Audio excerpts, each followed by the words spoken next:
Corona अपनी चरम सीमा पर पहुंचने वाला है, अभी पहुंचा नहीं है। कोरोना एक विषाणु है, इससे आपको योद्धा की तरह लड़ना है। एक दिन और कहा था, आज पुनः कह रहा हूं। इससे लड़ने के लिए अपने अंदर सबसे पहले तो एक ऊर्जा पैदा करो, दृढ़ संकल्पित होकर के, और अपनी जो अंदर छुपी हुई शक्ति है उसको उद्घाटित करो, और अपने खान पीन से भी उस शक्ति को उद्घाटित किया जा सकता है। उस शक्ति को उद्घाटित करने के लिए आप सबसे पहले विटामिन की मात्रा ज्यादा लें। आप प्रोटीन की तो बात करते हैं पर विटामिन की बात नहीं करते। आप प्रोटीन की बात करते हैं लेकिन खनिज तत्व की बात नहीं करते, मिनरल्स की। एक खनिज तत्व और विटामिन, ये अपने शरीर के लिए परम आवश्यक तत्व है। सारे खनिज तत्व, मिनरल्स जो होते हैं वे सब प्रायकर छिलकों में और कहना चाहिए पत्तों आदि में होते हैं। आप सारे छिलके निकाल करके फेंक देते हैं, चाहे वो मूंग की दाल का हो, चाहे उड़द की दाल का हो, चाहे राहर की दाल का हो, चाहे केले का हो, आदि आदि आप सब फेंक देते हैं। इनका भी उपयोग करना सीखो, उससे तुम्हारे अंदर प्रतिरोधक क्षमता बढ़ेगी। दूसरी बात आती है विटामिन की। विटामिन B6 हमारे शरीर में टी सेल्स का निर्माण करता है, और टी सेल्स हमारी इम्यूनिटी बढ़ाता है, और जो कोशिकाएं किसी रोग से संक्रामक हो जाती हैं उन कोशिकाओं की मरम्मत करता है, उनसे लड़ता है। इसलिए ये हमारे अंदर जो अंदर स्ट्रेस हार्मोन्स की वृद्धि होती है उसको घटाता, जो हमारे लिए कई प्रकार की बीमारियां देता है, बेचैनी बढ़ाता है, अनिद्रा देता है। तो उसके लिए विटामिन B6 जरूरी होते। अब ये होता कहाँ है? तो ये विटामिन B6 चने की सबसे ज्यादा होता है। जितने जो देसी चना आते हैं, लाल खैरे वगैरह, इनमें बहुत अच्छी मात्रा में होता है। इसलिए पहले किसान लोग जो खेती किसानी करते वे भुंजे हुए चने खा लेते और गुड़ डली खाते और पानी पी करके रह जाते। बिरला की रोटी खाते, तो आप बिरला की रोटी खाना चालू करो। बिरला की रोटी तो हो जाएगा। फिर कहा कि अकेले में होता है ये, लेकिन छिलके सहित चाहिए। पके केले नहीं, आप कच्चे केले लाइए, केले ला करके उनको साफ करिए, उनको अच्छे ढंग से 2 दिन के लिए रखे रहिए। ऊपर से आप जैसे गिलकी को छिल्ली से छीलते हो, में से ऊपर का थोड़ा थोड़ा छील दो, गिलकी और लौकी जैसा। पूरा छिलका उबाल करके, छिलका मत फेंको, ऊपर से छील दो, फिर उबाल करके उसकी सब्जी बना के फिर आप उसको खाइए छिलके से। फिर कहा गया विटामिन D हमारे लिए शरीर को चाहिए यदि कोरोना से लड़ना है तो।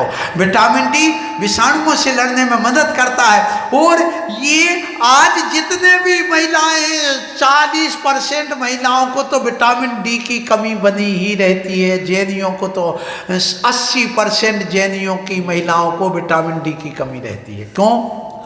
विटामिन D मिलता है सूरज से, सूर्य किरणों से। पहले तालाब पे जाती थी, आंगन में काम करती थी, कपड़े आदि धोने का, नहाने करने का, वे सब बंद हो गई। बाथरूम में घुसी रहती हैं और AC में घुसी रहती हैं। विटामिन D मिल ही नहीं पाता, जबकि विटामिन D का स्रोत तो सूर्य है।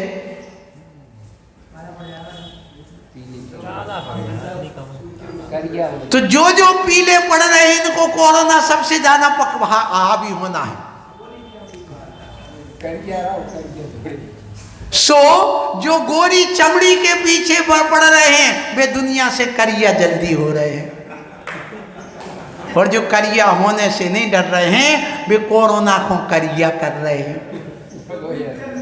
अब क्या चाहिए तुम्हें? इसलिए ये विटामिन डी की कमी से निमोनिया होता है, विटामिन डी की कमी से, सुनो गुरुदत्त सागर, ये कफ बनता है, ब्रोंकाइटिस होता है। आप भी विटामिन डी लीजिए और धूप में सुबह से थोड़ा गरम सरसों का तेल लगा करके शौच के बाद आकर के 2-3 मिनट आप उस विटामिन डी को लीजिए।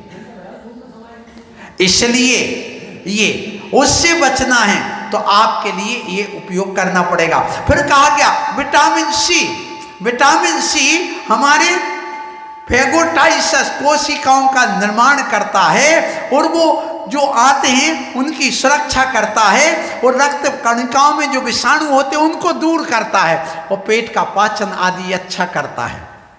इसलिए इसकी मरम्मत करने के लिए, ऊतकों की मरम्मत करने के लिए आपको क्या करना? संतरा, मौसमी। अब जब हम छोटे थे बीमार पड़ते थे तो क्या कहते थे? इनको मौसमी खिलाओ, आंवला खिलाओ। आंवला भी कैसा? वो सूखा हुआ घी में तल करके उनको थोड़ी सी पपड़ी जैसी चबाने के लिए दे दो, हल्दी डाल दो, चटनी बना दो थोड़ी, और खटाई नहीं देना, बस इतना ही देना। संतरा देना, मौसमी देना, आंवला देना। ये सुन लो, इमली मत देना, इमली तो नुकसान कर जाता है। विटामिन सी है लेकिन वह आपके लिए और ब्रोंकाइटिस बढ़ा सकता है। हाँ, इतना जरूर है, आप जो कैथा होता ना, कैथा कबीट बोलते हैं, कैथा, उसकी थोड़ी सी आप चटनी ले सकते हो, उससे पेट बहुत अच्छा साफ होता है। नींबू, नींबू भी कौन सा? अचार का नींबू कैसा खाना चाहिए? छिलके सहित। वो तो आप कुकर में रख करके उसका जैसे अचार बनता है ऐसा कुकर में आप उबाल करके सब्जी बना दो, बस 1/4 पर्याप्त है, ज़्यादा लेने की जरूरत नहीं। छिलके से बस 1/4 इतना छिलके शायद गल जाए पूरा उबल करके, ऐसा वो आपके लिए विटामिन सी देगा। मैं विटामिन ई की बात और कहूँ, बाकी बाद में बात करूँगा। देखिए विटामिन डी ई जो होता है ये एंटीऑक्सीडेंट फिर अपने अंदर पैदा करता है, और ये फ्री रेडिकल्स जो हमारे अंदर अतिरिक्त कोशिकाएं बन जाती हैं, जो हमारे अंदर हृदय रोग पैदा करता है, कैंसर पैदा करता है, उसको वह घटा देता है। इसके लिए आपके लिए क्या करना? बादाम खाना। बादाम से कभी मोटे नहीं होते छुल्लक जी, बादाम कभी मोटा नहीं करता। बादाम के तेल की वो बादाम की विशेषता है। हाँ, आप कितना भी बादाम खिला दो कभी मोटा नहीं होगा। काजू खिलाने से मोटा होता है, क्योंकि उसमें कोलेस्ट्रॉल की मात्रा अलग प्रकार की है और इसमें जो है वो अलग प्रकार की है। इसलिए आप तेल खाओ, मूंगफली का तेल नुकसान नहीं करता, तिली का तेल, सूरजमुखी का तेल, ये बताया गया है। और लाल मिर्च में विटामिन ई सबसे अच्छा होता है, और वो भी कौन सी? वो लाल शिमला वाली लाल मिर्च खिलाओ तो और फायदा होता। वो मोटी वाली आती ना लाल मिर्च जो चिरपिरी कम होती है, उसमें विटामिन ई अच्छा होता है, और बच्चे आदि सब कोई खा सकते हैं। इसलिए इन सबको आपका प्रयोग करना है। और अपने कोरोना से लड़ने के लिए ये विटामिन आज 4 की बात बताई गई, आगे कभी ए बी आदि और बताएंगे, क्योंकि समय अपना हो गया। आशीर्वाद बोलो महावीर भगवान की।